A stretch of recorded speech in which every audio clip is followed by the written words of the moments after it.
Inércia espiritual.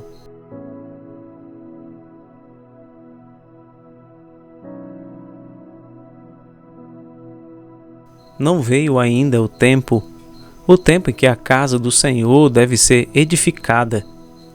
Ageu 1, verso 2. A inércia é uma propriedade geral da matéria. Quando um corpo não sofre um ou mais conjunto de forças sobre ele, o resultado é que ele continuará parado, inerte, sem ação ou atividade por um bom tempo. Dessa forma, uma grande pedra pode continuar inerte por toda a sua existência, se nada alterar o seu estado. Semelhante à matéria, a vida espiritual pode se tornar inerte. É isso que notamos na leitura do verso de hoje. O povo, nos dias do profeta Ageu, disse que não era ainda o tempo de se edificar a casa de Deus. O contexto era do retorno do povo de Deus da Babilônia. Eles passaram 70 anos exilados em terra estranha e, quando retornaram à sua terra, procuraram reconstruir a sua história e identidade. Começaram reconstruindo o templo, mas por causa de desânimo e da oposição dos povos vizinhos, o povo deixou a obra de lado e passou a ocupar o seu tempo em outras atividades. Cada um procurou cuidar da sua própria vida e dedicar seu tempo a construir suas próprias casas. O que eles não percebiam era que deixar Deus de lado resultava em uma vida sem real desfrute das bênçãos de Deus. Tudo que eles faziam em prol de si mesmos não era capaz de saciá-los.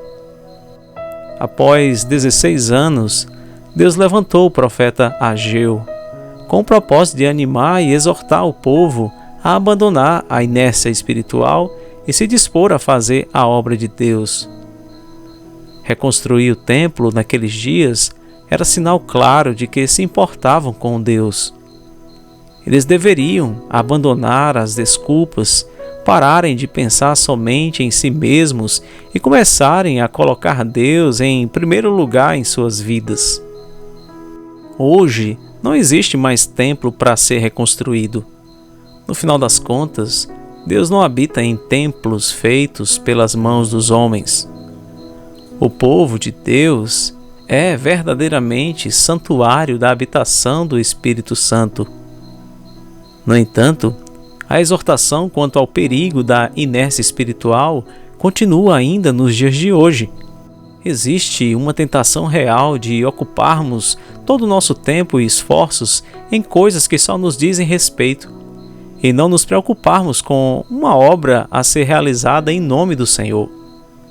Em 1 Tessalonicenses 1,3, Paulo elogia a igreja da Tessalônica pela operosidade da sua fé.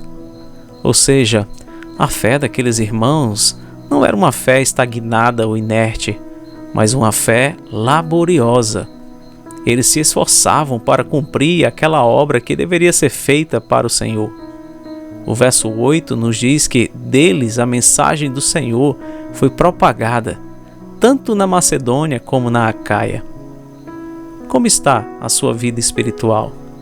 Ela está inerte ou tem se movimentado em serviço dedicado ao Senhor?